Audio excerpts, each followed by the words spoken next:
Hi guys, good afternoon. It's a Saturday afternoon. Maglo-load pala tayo ng quail egg dito sa malaking incubator natin guys. Kaya tara na, let's go. Samahan nyo ako. May napipisa pala dito sa loob.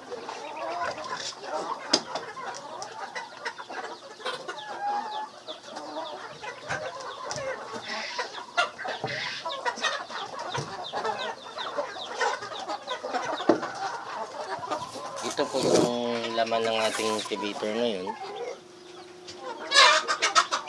Ayan, may napipisa guys. Kaya maglulog tayo ngayon.